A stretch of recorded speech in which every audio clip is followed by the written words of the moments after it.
Hello, Billy. Dominator's back, buddy. The Dominator. I'm back. It's like I'm off, I'm on. And then today I was late for the show. A lot going on at PlayerProfler. A lot going on. So much going on. It's hard to keep up. It really is hard to keep up. I actually posted an article. There's an article on the site called The Captain's Chair. Our fearless editor, Seth Dywald, convinced me to do a musings from the CEO type article. And I was like, oh my God, I can't tell you how much I despise those kinds of articles. Look at me. Look what a great job we're doing. Look at, and I was like, oh God, no way. It's not me, Seth. He's like, I promise you it'll be good to reflect and people will get a lot out of it. I was like, fine. And then I did. I reflected and I was like, man, it's pretty amazing, the team we have now. It's pretty amazing. So I talked all about how the team came together and how I was on a quest for many years to try to find the right pieces and not just rushing out and hiring, letting the organization come to me essentially, and now come to us. And now we're here. And it's a pretty amazing thing. And you start to see the results, right? Like data analysis, brand new data analysis tool that you were super integral in building, by the way. Team effort here, but yeah, had a lot of fun testing and getting with the dev team and creating a bunch of notes and making sure that we are ready to rock and roll. And so I'm really liking the tool, working out a couple bugs as we continue to improve it and make sure that it is seamless and we're getting there even more and more every day. But the tool is just amazing to be able to do the research that we like to do as analysts and to be able to really hone in and the speed in which it is and just the overall user experience. It's a beautiful tool. I'm really happy with it. Yeah, I mean, before there was a 10 field limit. And you couldn't save your report, and basically there's so many things you can do now. You can search for fields with a keyword search, so you can just find the fields you want, boom, boom, boom, pull them up, save your reports. There's a whole bunch of pre-populated popular reports that we created, and just the whole interface has been changed to be much easier. And now you can filter, say, oh, show me only players that played in this number of games or played this number of snaps or this number of snaps per game. So just the controls, pick your player pool. It's so much more powerful now, so much more control, so much easier. Like you said, an elegant user experience. And for the new dev teams who have new people here, that was like the biggest project you could possibly give anybody. Hey, renovate the data analysis tool. But what it was throwing someone in the deep end of the pool and saying, hey, Taylor, go, you got to learn everything about the database if you want to do this. And now we're going to be doing all these new changes and optimizations. And a lot of it's like, hey, learning through the process of renovating the data analysis is like the proving ground for a web developer to then go make a bunch of other improvements.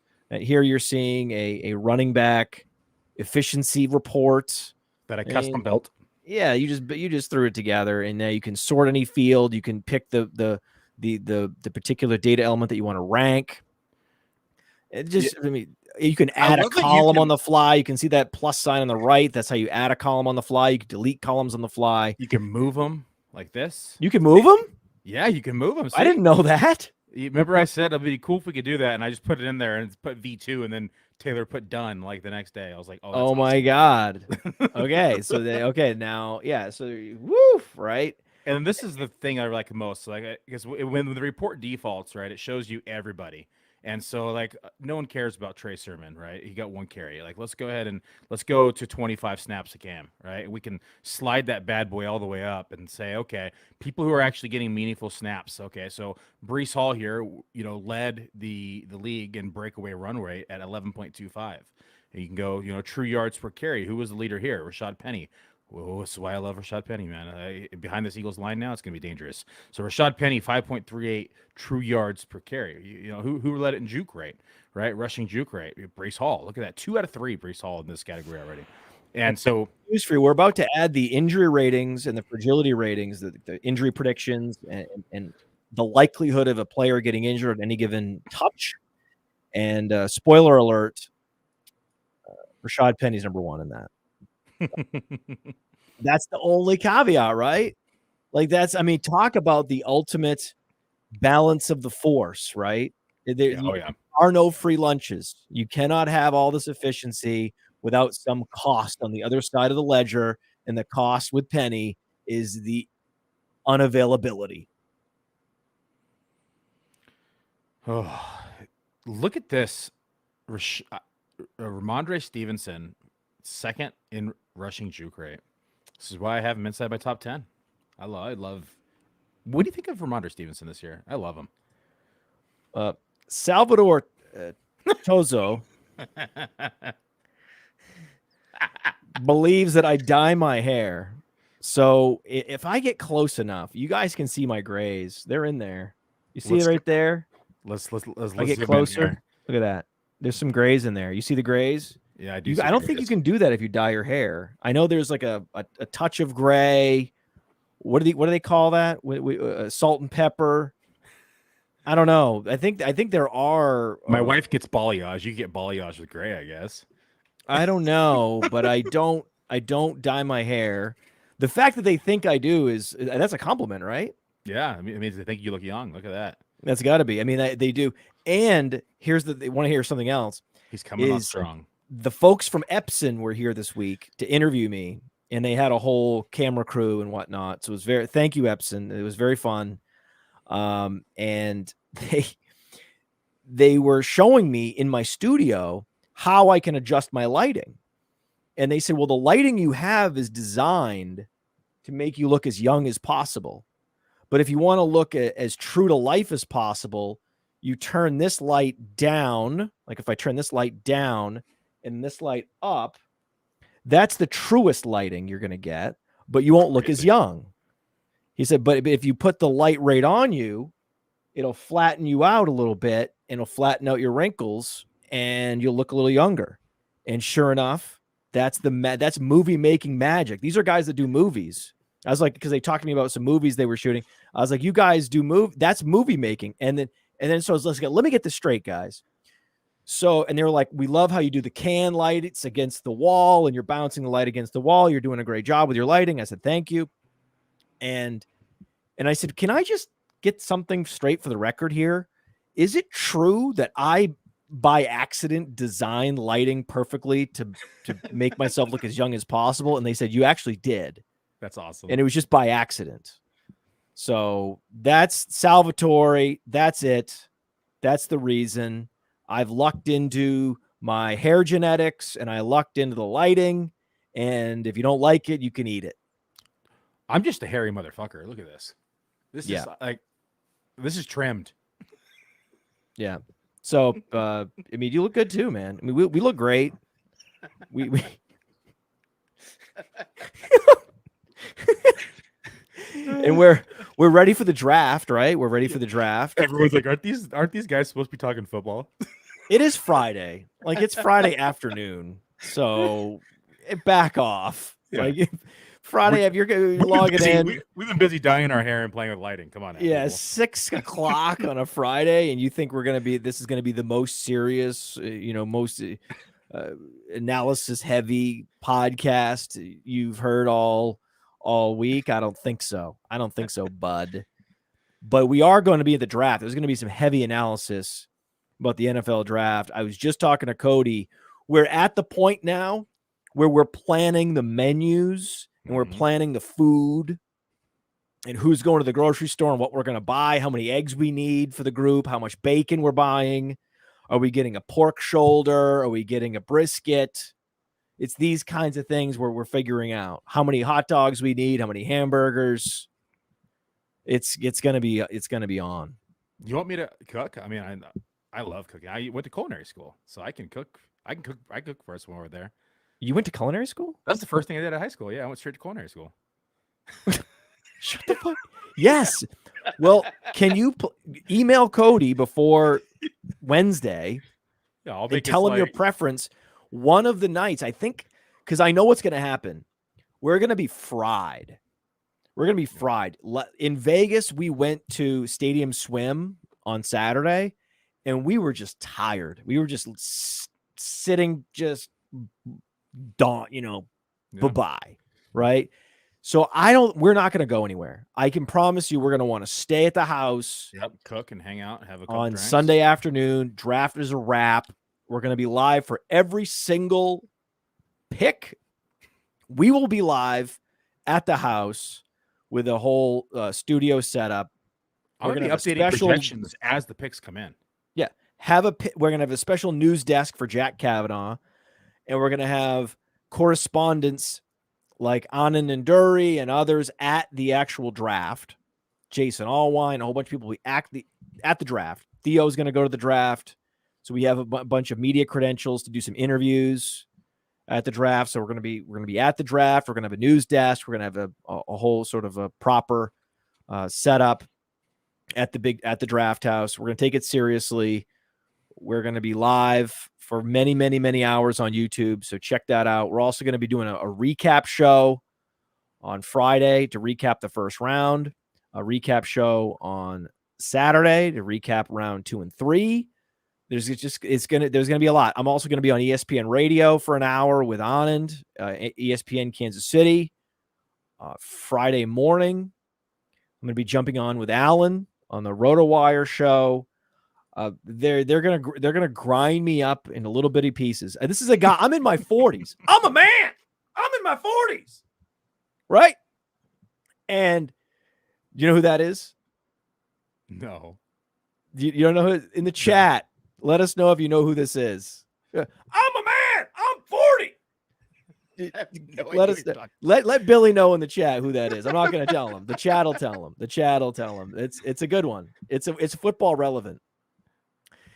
And so they're going to grind me up into little bits and pieces. I can tell you that. I'm going to fly home on Sunday, and it's just going to be, I'm a broken man. But this is what they do. They wheel me out, and they just say, more, Podfather, more. Is that more. The answer right there in the chat? Gundy. That's right. Oklahoma State head coach. And it was a beautiful, beautiful rant that he had. I don't know. I don't remember what it was about. All I remember him saying was that he's a man, and the definition of a man was being 40 years old, and I am 40, and I don't dye my hair. So yes, my mother's father had a full head of hair that was brown, as far as I could tell, for I think into his 70s. It's probably the lighting. It was the lighting. Yeah, and he eventually, once he got to his 70s, he finally went gray. So by the time he died, he was gray. But I hopefully will be gray when I die, because I'm gonna be so fucking old. It's gonna be impossible for any pigment to be left. Right? I plan to live a long time. Do you get gray in the beard if you grow your beard out? Yes, I get much more gray in my facial hair than I do in my hair. Again, it's great. It's perfect. I don't have a beard, so I'm very lucky. I've been blessed my whole life from you name it. We talk about I told stories about how I was an equipment manager at Northwestern. I was super lucky to get that job. And then when I showed up, they said, we need someone to work with quarterbacks. And I was like, okay, I guess I'll work with quarterbacks. And my buddy was working with like the defensive lineman. He's like, how is this possible? I've been here for 2 years. You show up, and then first day you're working with quarterbacks, and you're over there just throwing and joking around with those guys. What's it like to be you? And I was like, I don't know. I'm sitting here. I wear t-shirts with rainbows, and the world comes to me. I don't know. Fuck it. Rainbows, butterfly, and hair dye. That's all you need. It's just, you can hate it, but I mean, just enjoy it. Enjoy the serendipity that is the Podfather.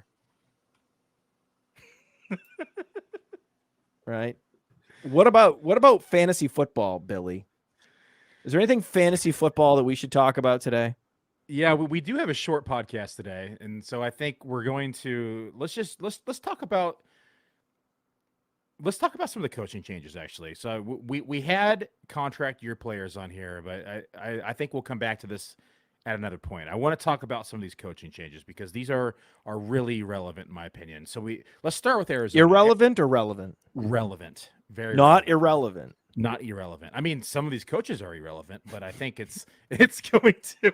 They're very relevant from a fantasy perspective and just from an NFL perspective, right? So when we take a look, I want to start with Arizona. I can't help but think that this could potentially be like a cast of scapegoats. And what I mean by that, they're one of a few teams that have 3 new coaches: head coach, offensive coordinator, defensive coordinator, right? And so let's start with Jonathan Gannon, right? Defensive-minded coach, came in from Philadelphia. Now on new team, looks like Cardinals are potentially rebuilding. He's defensive-minded. Are they going to be focusing on the defensive side of the ball? We have Kyler Murray coming off ACL injury. There's a lot of question marks inside of this offense. And so my question is, does the Arizona Cardinals, with a new head coach who comes from a defensive background, are they going to shift the focus to the defensive side of the ball in the draft, potentially? There's a lot of holes in general on this team left and right, but do you think that his rebuild will want to be on the defense side of the ball, or do you think they're going to try to, rebuild this offense? You're talking about Drew Petzing? Well, that's the offensive coordinator. I'm talking about head coach here, Jonathan Gannon. We can talk about both of them. So Petzing came in from Cleveland. He was a quarterback coach, right? So keep in mind, if you look at this group, it's the first time that Gannon's been a head coach. It's the first time that Drew Petzing's been an offensive coordinator. And it's the first time that their defensive coordinator, Nick Rallis, I don't say his name, is the first time he's been a defensive coordinator. But don't they also have like a passing game coordinator? I don't know about all the sub coaches. I'm more focused on like these like 3. Drew Terrell is a pass game coordinator. What is that? Is that a new role? I have no idea. I don't know the nuances of the like. Who are all? I've never heard of any of these guys. Yeah, Petzing came from Cleveland. He was the quarterback coach, which is it's again questionable hire in my opinion, right? And then you have Nick Rallis, who comes from Philadelphia, he came with Gannon, who was the assistant defensive coach. So he came over. He had his assistant with him in Philly. He brought him over as his defensive coordinator. So I see the bridge there, but this makes me think that they're going to be a pretty defensive team or be focused on rebuilding this defense. And so it might be pretty relevant from a fantasy perspective, knowing that they're going to be that focused on defense and how it's going to affect this offense and from a fantasy perspective. I don't know how you justify this Marquise Brown ADP. I talked about this earlier in the week. I don't even get it. I didn't know you were going to talk about this. I didn't know the first thing you were going to lead off with, because we were talking about contract year. And you're going right to Arizona. And I'm like, well, this is my sweet spot. I mean, this is my number 1 stay away player is Marquise Brown. I can't envision a world where I would touch this guy at his ADP. I can't imagine. How could you? Yeah, doesn't have. They were 4-13 last year, and now they're going to start the year with Jeff Driscoll at quarterback. Yeah, it's looking pretty ugly. And DeAndre Hopkins is not yet traded. We're assuming DeAndre Hopkins gets traded. What if he doesn't get traded? He's probably going to get traded. Hasn't been traded yet. I guarantee he gets traded. I pretty much can guarantee he's going to get traded. But even if he gets, who cares? Like, Rondale Moore is a much better value, and Greg Dortch is an even better value than Rondale Moore. It's like, it's one of these teams where when you look at the wide receiver core, when you go down the board, the guys become better and better values. That's like a dead giveaway that this is going to be one of the worst offenses you've ever seen. And then it's like, you get to a point where you're like, I guess the only guy I really want is Dortch. That's really what ends up happening, because you could almost talk yourself out of Rondale Moore. I love Rondale Moore. Well, I think he's great in this offense. There's going to be garbage time. They're going to be throwing. But the offense is going to be so bad that even the Rondale Moore spike weeks, you have to squint to see. But Marquise Brown is an ADP of like 72, which I just think that there's some anchoring from his ADP from last year. The thing is, he didn't necessarily underwhelm totally. Still had 13 fantasy points a game, still had over 1,000 air yards, right? He only played in 12 games, and in those 12 games, he still had over 100 plus targets, I believe. But if you Marquise Brown in the 4th round in 2022, much better value than Marquise Brown in the 6th and 7th round this year. Yeah, I don't like the ADP either. I'd much rather wait and just get Rondale Moore, just because Marquise Brown has made a money just going deep, right, and catching the deep ball and getting open. But I think Rondale Moore is going to have the ability to catch the ball. Like last year, like there was games where, like Dario and I were talking yesterday on Man and Machine, where we teamed up against average draft position. We talked about Rondale Moore and had negative ADOTs in games because they were getting the ball behind the line of scrimmage, and he's getting out and just getting it open in space and doing his thing. And I think this offense is going to be relying on somebody like that in the immediate future until they get Kyler Murray back. So I'm much more in on Rondale Moore at ADP and cost than I am Marquise Brown. I love it. Yeah, that makes sense. If you are the offensive coordinator and you're just trying to make things happen, then you're going to be just drawing up plays you're going to draw up more plays for Rondale Moore than you will for Marquise Brown. I can absolutely see that because you want to keep it close to the line of scrimmage. You just want to try to preserve and sustain the drives. Speaking of ADP, let's take a quick minute from a word from our sponsor.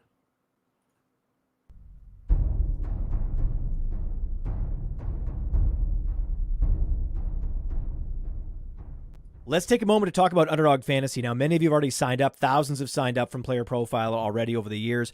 Underdog has supported us since 2020. Much of what you see on PlayerProfler is because of Underdog, because of their support. Get the Underdog app, plug in that promo code Underworld, and they're making the NBA fun. Their NBA pick'ems, it's changed my Wednesday night. It's changed my Sunday afternoon. I used to play Underdog just for the best ball drafts. I mean, the best ball drafts are amazing. These draft rooms fill so quickly, and you can win life-changing money. You want to take advantage of all the sleepers we talk about on this show?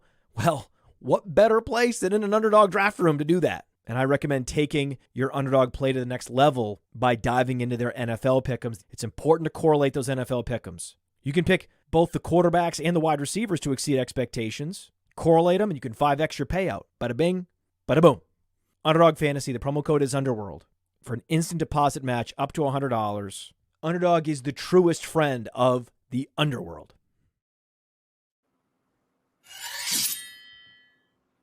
Do you know that Marquise Brown's highest scoring metric on playerprofile.com for 2022? Do you know what it was? Drops? No. Snap share. Okay. Snaps. He was just running routes, man. Getting his cardio. He's just out there running routes. Not efficiently. He wasn't dropping. It was just his average target depth was average, right? And his yards per route run was average. We're talking about league average, like in the 50s. So there's just no way. There's nothing you can hold on to with him to say, yeah, this is why I think he can exceed his ADP. Just small frame too. Since we're pressing time, let's talk about Todd Monken here in Baltimore too. So Monken comes in from Georgia, right? They go back-to-back championships. He's known for a strong run game, which he uses to set up all the explosive plays. I think if they're smart, Monken's smart, and I think he is, I think they'll utilize the strength of this team, which has been the run game in the past, right? So we have a healthy running back core because they're just devastated by injuries last year.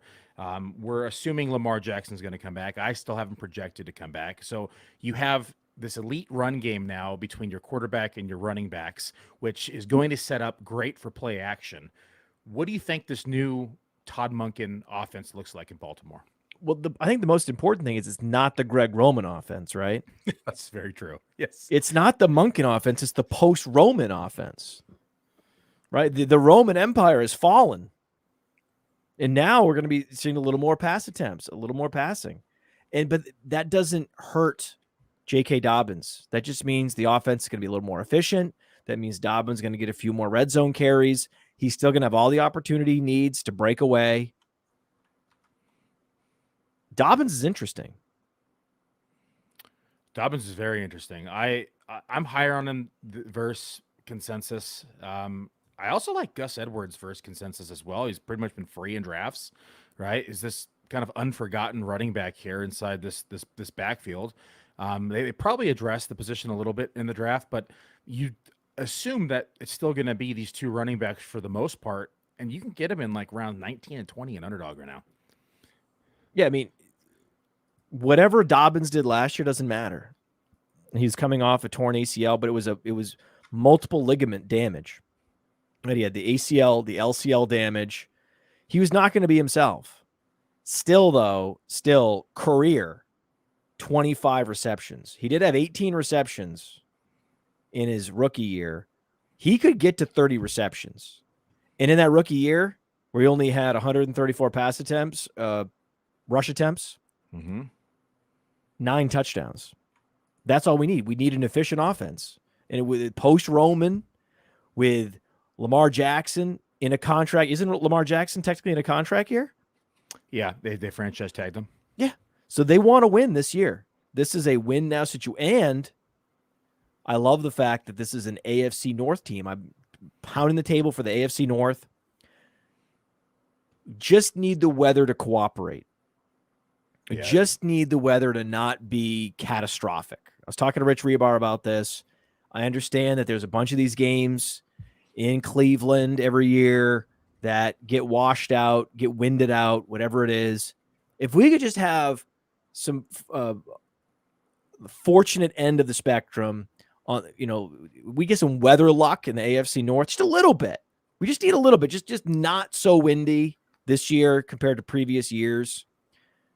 Then we're talking about shootout after shootout after shootout with these teams like the Cleveland Browns that are poised to dial up the pass attempts. You know that Pittsburgh is going to be more efficient now with a bunch of guys in their second year. The Ravens offense, much healthier. All these guys dialed up. Dobbins in his third year. Lamar in a contract year. Mark Andrews in his prime. You have prove it year. Like basically, Rashad Bateman's career is on the line. Right? If he busts this year, he's an official bust. He knows it's. I mean, this is an exciting offense in an exciting division where, for the first time, we could see this division could be what we wanted the AFC West to be last year. Looking at the quarterbacks, and you look at how much better the offenses are in this division versus the defenses. I think that's a little bullish, but I like the spiciness. The only one I would say is Pittsburgh is going to be the one hindering the division overall. Why? Their defense is one of the worst in the league. Yeah, I just don't have a lot of faith in Pickett. I think that he made a lot of good improvements, but it's hard to put him up there with the AFC West. I think Lamar, great. He plays here, fantastic. We have Burrow, great, awesome, right? So two of them are there. The other, think about the players we like.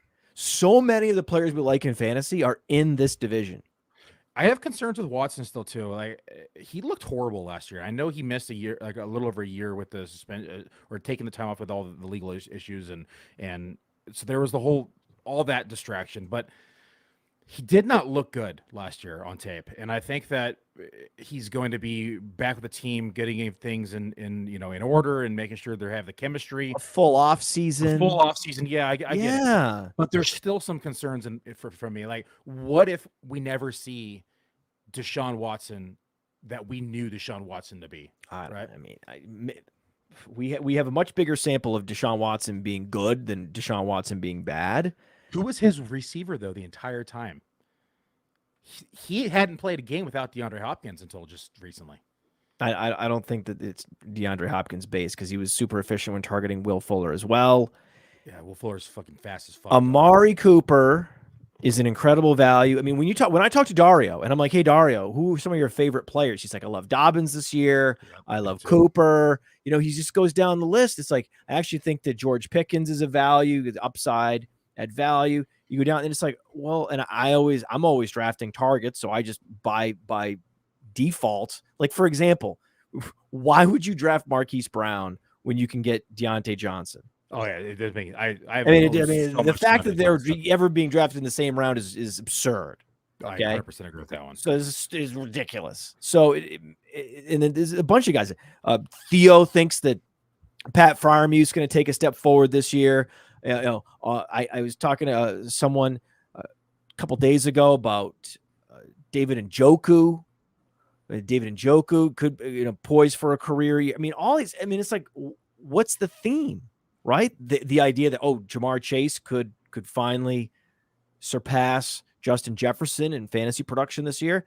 It's unlikely, but it's possible. If you had to pick one receiver in the league that could surpass Justin Jefferson, who would it be? It'd be a Chase or Tyreek. It would be Chase. Yeah. Right? So you have all these. This is the AFC North. You can tell that I'm dug in on this. Because I'm going up against you and Rich Rebar, like two of the top guys in the industry on this. Both of you pushing back on me, and you can tell I'm not ready to back down on this.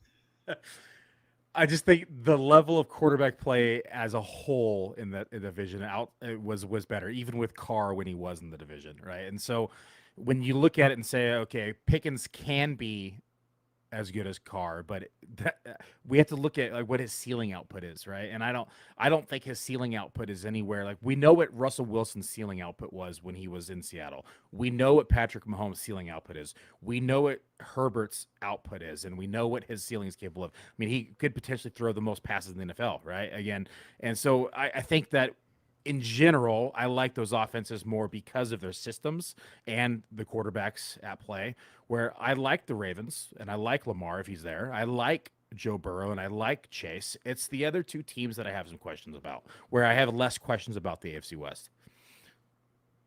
That's fair. Although I love the Dobbins take, I think Dobbins is like I love Dobbins this year. Like the Dobbins, just in a vacuum, Dobbins is a quality receiver. He's a phenomenal runner too, and he's awesome in space. He is the guy, one of the guys that you would want to get the ball to in space. Coming off that knee injury, he's still number 3 in the league in breakaway run rate. Yeah, he had a hitch in his gait, and he was still top of the league in breakaway run rate. He's like running like with what's that potato sack where barbecues where you run with 3 legs in it? Three-legged race. The three legs. You merge the two. There's the sack race and there's the 3-legged race. There's 2 different races. Let's do it all together. Let's throw them all. Yeah, and then there's cornhole. And there's all these things. So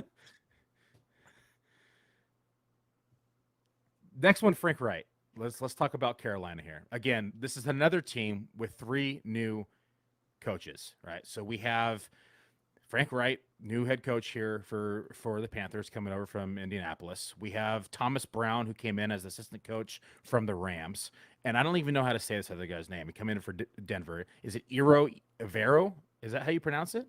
I don't know. I don't know coaches. Okay, so Frank Wright, though, is interesting because he has had success with quarterbacks, right? And we have Carolina going to be selecting, what the best rookie quarterback in the league. What is do you think they brought Frank Reich in to help develop this new young quarterback in 2023? Yes. Now, does the rest of this offense have enough to give this rookie quarterback, I guess, something to stand on? I mean, this kind of, I'd be calling this team like the Misfits. No, I don't think. I think this team is going to give you sex appeal, but it's a team that is in the wrong division. Right? I look at this division and I see a lot of low scoring games. I know that some of you are like, "Oh, well, Pittsburgh's going to slow the game down, and the weather and all these things."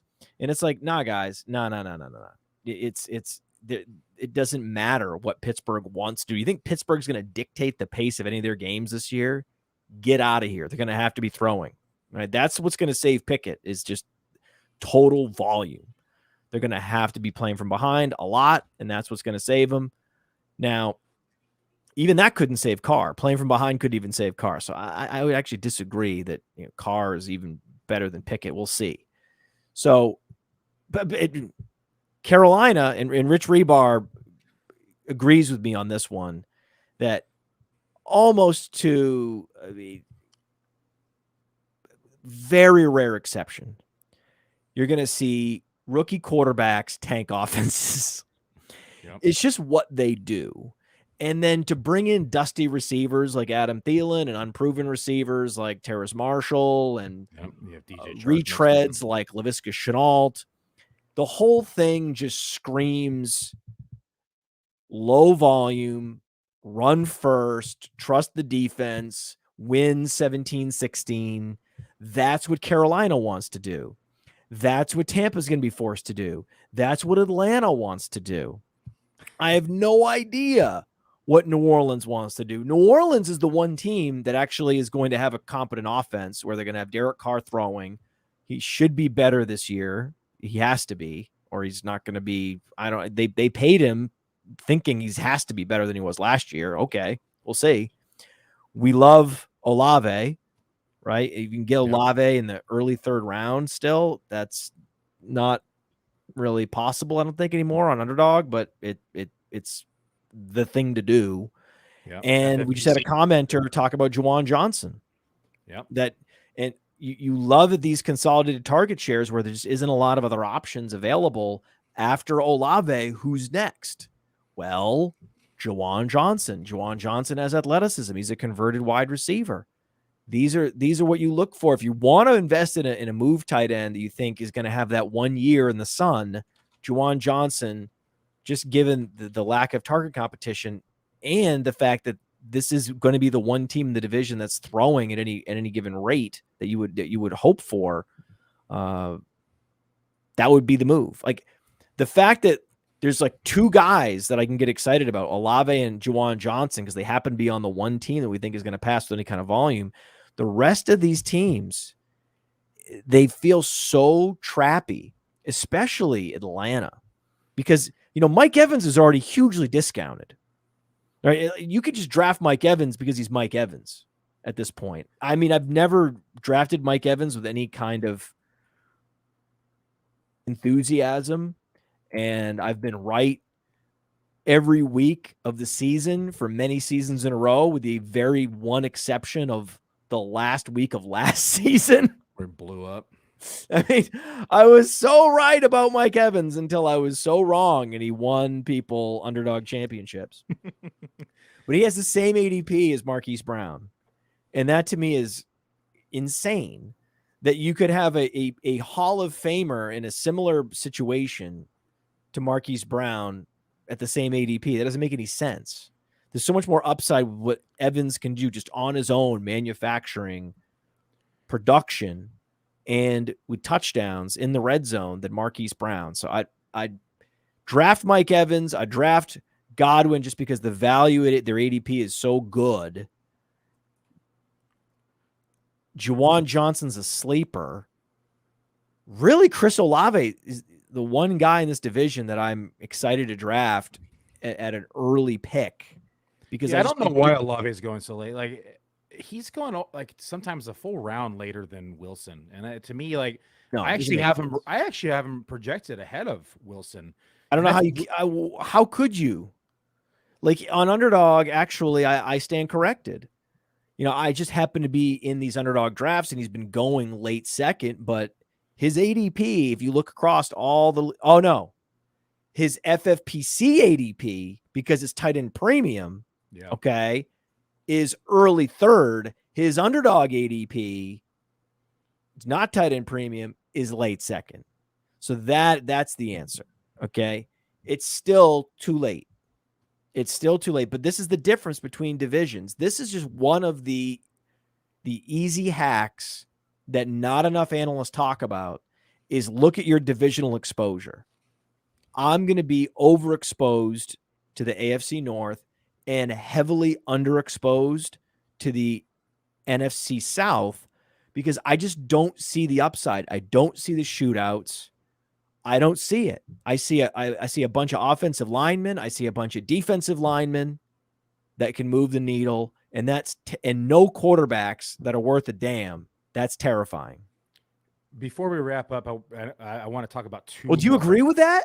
I do to an extent. Yeah, I think I'll take some running backs in that division though, because I think they'll still run the ball, and then you can get them super late in drafts. So especially if you're building like zero running back teams, or you're going Which running back besides Rachaad White inside that division? Yeah. Give me a second. We got NFC. Oh, he's on the spot. I'm pulling up the projections. Actually, that's what it is. He's on the spot. The answer is whatever running back Carolina drafts. So you want Carolina. So I still like Miles Sanders at cost. Okay. I like Jamal Williams at cost, because people are forgetting that Alvin Kamara probably still has a suspension coming. People are forgetting that? I mean, we haven't. How could they forget that? It hasn't been talked about a lot. I love Rachaad White. We've already talked about Rachaad White. I guess that's it. Yeah. Oh, Chuba Hubbard. I like Chuba as well. Okay, I like whoever the second running back is in Carolina. I believe they're going to draft somebody, and I think it's going to be a satellite back. So if Carolina drafts, say, Tajay Spears, something like it gets interesting though, because they brought in Deuce Staley, who just refuses to use one back, because look at what he did to Swift. He just like nuked him into the ground as a satellite back, right? And so Deuce Staley scares me a little bit as a running back coach, and I think that we're gonna have Sanders and Chuba mixed in there. If they draft another back, I think it's three-headed now. I don't think that Chuba goes away altogether, and I don't think the money they gave Sanders, I don't think he goes away either. So I love Chuba. Listen, yeah. I'm a Chuba fan. I think he has a 2,000-yard season with Mike Gundy, by the way. Call back. Hey-oh, I'm 40. Chuba's running for 2,000 yards. All right, last two things I want to talk about before we hang up. One is all the coaching change. The last coaching one we'll talk about, and then we'll talk about Jameson Williams real quick. Jameson Williams. I heard there's news on him. That's right. But we'll get to him in a second. Something going on with Jameson Williams. We're going to get to him in a second. I want to talk about Denver, because I think Denver is a prime candidate for a bounce back year. They get Sean Payton as the new head coach. He's going to bring that grit, determination, and the iron hand kind of into this team they need.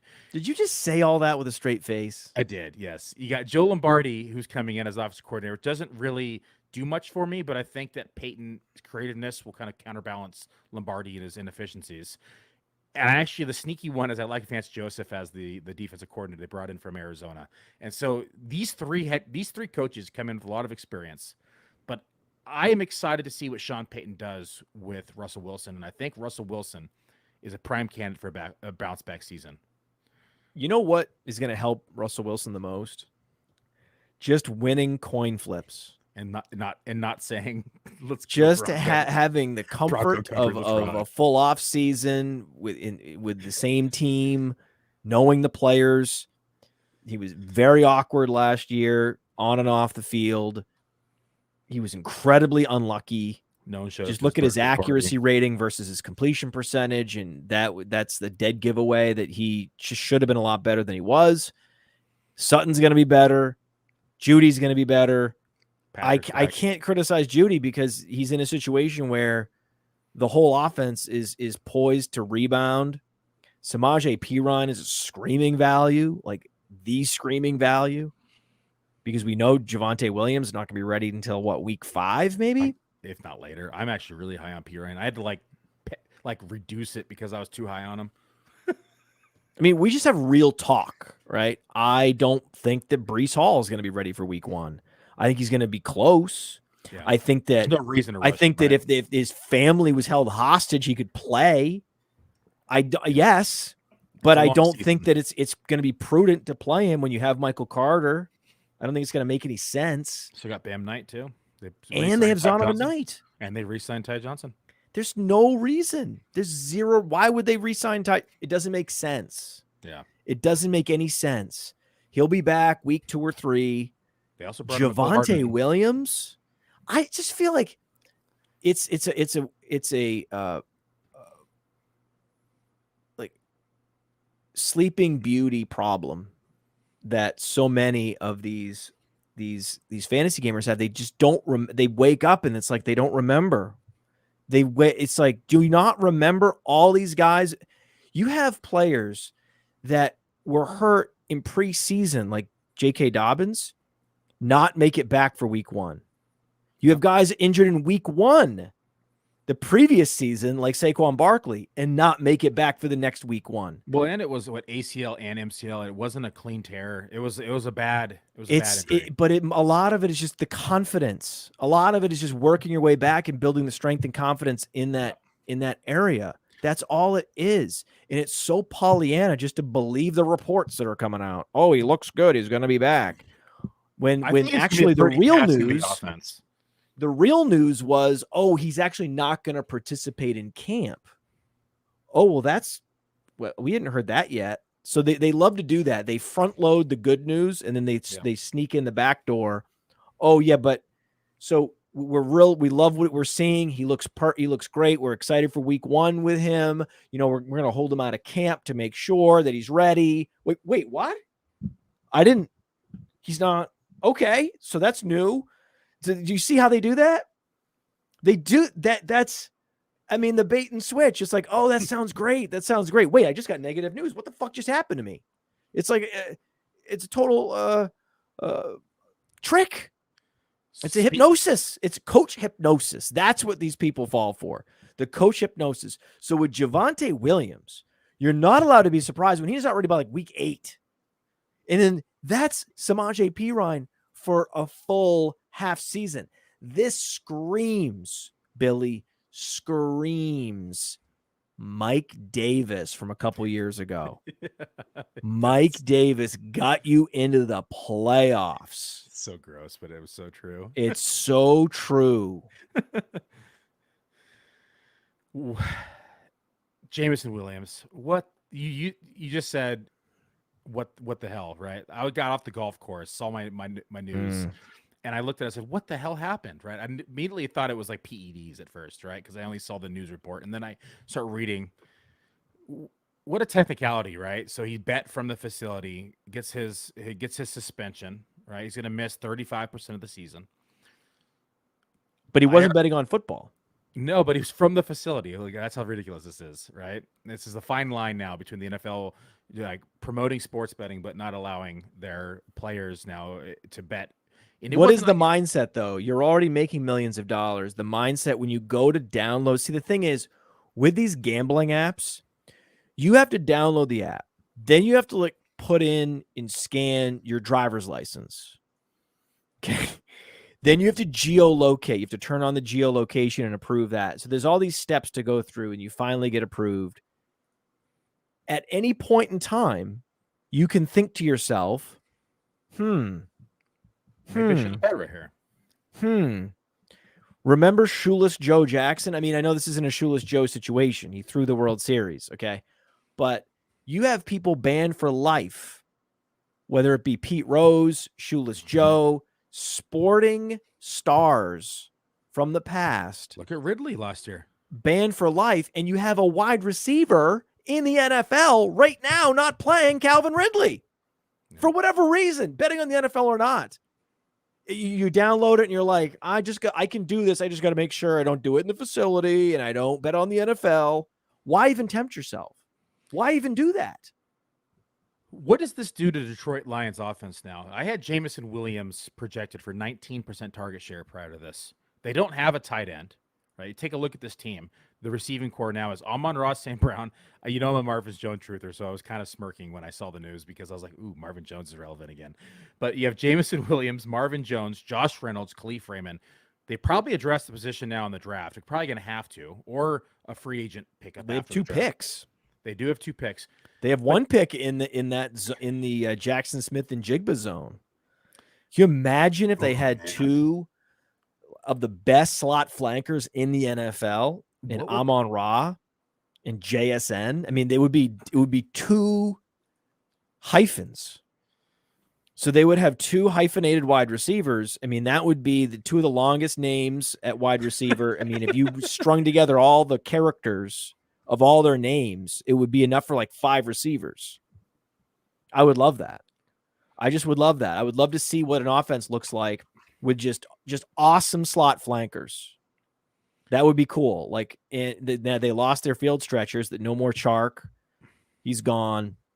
No more Jameson Williams.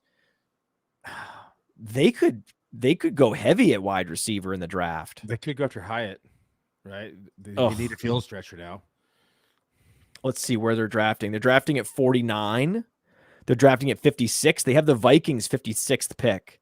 So my guess is, looking at the draft, they're drafting twice at the end of the second round. Day 2 receiver. Day 2. This is when you draft your receivers. Pick 49 and pick 56. They should double tap receiver there. They should absolutely double tap. What does that do to Jameson Williams dynasty value if they double tap receiver? It has to hurt it. There's no way it helps it. Oh, this is terrible. Horrible. This is terrible for Jameson. This is going to crater his dynasty value. We haven't figured it out yet what his dynasty value is going to be. I'm still waiting on feedback from the machine. I can tell you what Theo Greminger. So we got to get this figured out ASAP, and we will, and the dynasty rankings will update. But this is a bad sign. This is a signal that his head is not in the game. And with wide receivers, so often it doesn't matter where you get drafted. It doesn't matter how athletic you are.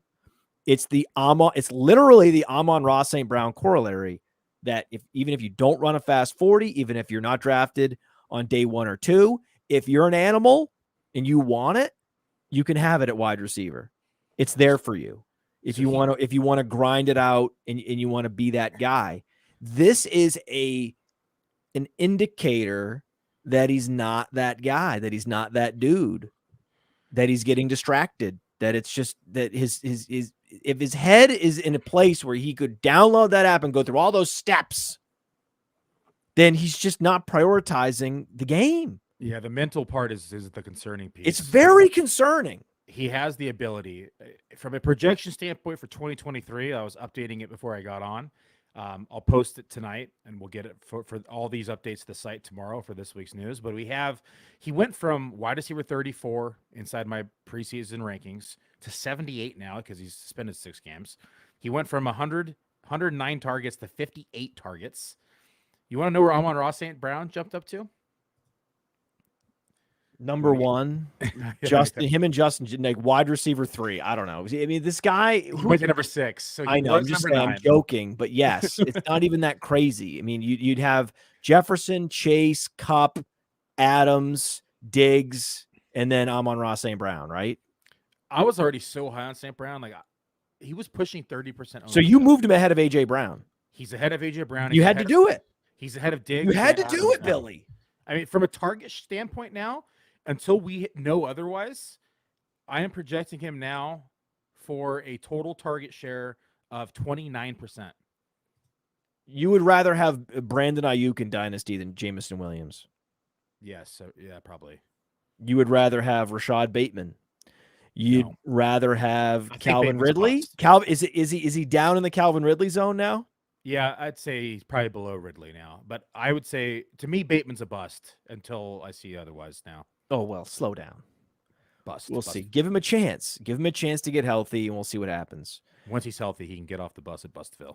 That's right. Now, Marquise Brown, that's the zone he's in. Yeah, he's in the Marquise Brown, Rondale Moore zone, where it's like I could have him, or I could have like a Quentin Johnston or a Marvin Mims. He's now in this super speculative. We have no idea what he is. Is he going to be resurrected like Elijah Moore? Can he bring it back? That's the zone he's going to end up in. I mean, I haven't heard yet where the machine and the man and the modeling wants to put him. But if I'm in a dynasty league, that's the area. Like, I would rather have Amari Cooper when you talk about Jameson Williams in dynasty, regardless of my team build, because Amari Cooper is about to turn 29. In the next 2 to 3 years, Amari Cooper is going to dominate Jameson Williams' production. And now the Lions are, they could have had what could have been with the Lions. I remember that pick was a head scratcher. I was like, you know what? I get that you're tilting because you didn't get Olave and you didn't get Garrett Wilson. And I really wanted that pick to be Treylon Burks. And it's not like Treylon Burks is broken out all over the place. But given that they already had Amon-Ra St. Brown in the building, we're going to be looking back on that and thinking, man, what if Jameson Williams was Treylon Burks? Because Treylon Burks was more the chalk pick there. Yeah, but they needed the field stretcher because they knew they had DJ Chark on a 1-year deal. They didn't really have a field stretcher outside of that. They knew that Jameson was going to be injured and coming off injury. They weren't going to have him in his rookie campaign. They were expecting him to be that field stretcher this year. So it was more of a 2023 play than it was 2022 play when they drafted him. And so I thought the pick was I liked it. I thought it made sense for the team and for the vision. The suspension just fucks it all up. I just prefer Burks as a prospect. I'd get that. I think it's. I also love the fit with Burks across from Amon-Ra St. Brown. I think that would have been very cool to see. But also, if Jameson Williams is healthy and he does have that dog mentality and he doesn't go to DraftKings like an idiot, right? I mean, then he's fine, right? It's cool. Maybe he's good. I don't know. I love the Lions. They're our Lions, right? And I would have gone Burks regardless. Hindsight is whatever. I was there. You can go back to the tape. I wanted them to go Burks. You can go back to the NFL draft coverage from last year and check it out. It's going to be, I don't think they're going to, it makes too much sense to go receiver. The value at receiver is going to be so good. I think they're going to go receiver in the second round. And there's so many other things they could be doing with that pick in the middle of the first round, because otherwise, because I think Jackson Smith-Njigba likely gone there. Then it would be Jordan Addison, another USC receiver, and he plays the same position.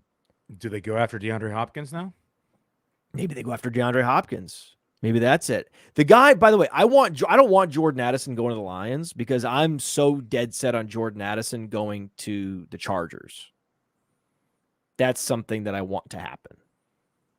Okay, so I don't even want to entertain this idea that Jordan Addison goes anywhere else, because whoever the Chargers draft is going to be one of the best rookies, even if he doesn't go until, like, people say, oh, well, the guy's got to go early enough to be relevant in year one. You don't want him to be De'Ami Brown. Well, okay. Well, before De'Ami Brown in Washington, there was Terry McLaurin. It was also a third-round pick. Even if it's a third-rounder, even if it's not Jordan Addison that goes, I mean, if Jordan Addison, it'd be bananas with the Chargers. But I also want to say Keenan Allen is not done yet. Keenan Allen, his game is not speed. You could say he's dusty. Runs a 4.7. He's 31. But when you actually go to the advanced metrics on Player Profiler, formation adjusted yards per route run, he's number 11 in the league. Without formation adjusting, he was number 13. Okay. So you just look at the target separation. He was separating at a high level. He's number 8 in overall target separation. So, and just how about fantasy points per route run? Okay, 0.51, number 11 in the league. So there's no indicator that he's lost it. As long as he can maintain that 4.7, 4.75 for another year or two, he's going to be Keenan Allen. He's going to keep dominating guys the way he dominates them. Who would you rather have in drafts right now, Mike Williams or Keenan Allen? This was the debate that Dario and I had. Keenan Allen. Yeah, me too. That's the direction I went. He went. Did he go Mike Williams? He did go Mike Williams. Oh, I'm with the man on this one. I've always loved Keenan Allen. I love Keenan Allen, and I think that for me it was just we have these efficiency metrics for a reason, so that you'll know when guys are actually not dust, and Keenan Allen's not dust. Well, when you have offense that has some of the most pass attempts in the league, and you have a receiver that's getting 27.8 target rate, like, I want a piece of that. Right. It's just that we know that the Josh Palmer projection for this year is incredibly fragile. If they draft someone better, he is an average talent. They just draft a Jordan Addison. Josh Palmer's over. It's over. Like it's also an acknowledgement that they don't think that Josh Palmer is the answer if they go Jordan Addison. However, if they wait until the third round, that's more confidence in Palmer, but I still, whoever that's going to be in the third round, let's say they draft Michael Wilson. Palmer's I would love that. He's a good supporting cast guy, right? He's not ever going to be the guy. But he would have to be very wary of Michael Wilson. Like Michael Wilson is a senior. Michael Wilson's ready. He is a plug and play, incredibly quick feet. He has some assets and some skills that I don't think Josh Palmer possesses. So I think it would only be a matter of time before Michael Wilson overtook Josh Palmer. And if you can, there's also massive injury risk for Keenan Allen and Mike Williams. I think they combine to have one of the highest injury probabilities among any two receivers, any wide receiver duo in the league. So you know they're going to miss some games anyway. Whoever the Chargers draft, whether it's Michael Wilson in round 3 or it's Jordan Addison in round 1, that's a guy I want. That's a guy I'm going to be I'm going to be pushing the button on in best ball, seasonal leagues, more so than even dynasty, because all the dynasty heads are going to love it. He's going to. I mean, that if it is Jordan Addison, he's going to jump straight up into be. It's going to be a debate between Jordan Addison and Jackson Smith and Jigba suddenly. It will be. If he goes to the Chargers, given that Allen's 31 and Mike Williams is in his late 20s, I can tell you right now that's what's going to happen. Suddenly it's going to be a debate. It's going to be an Addison, a JSN debate at that point, and it makes sense to me. So I'm not going to be able to be getting out over my skis on Addison in that case in Dynasty. We would just draft him at, if JSN's not available, I'll go Addison. That's fine. But it's more best ball, more seasonal. Yeah. Be smashing that. Michael Wilson in the third round, smashing that. Absolutely. I don't even remember what team we were talking about originally. How did we even get to this? How did we get talking about the Chargers again? We were in Denver. We were at least staying in the division. Denver. Oh my, we were talking about Denver? Yes. Oh, then we were talking about the Lions.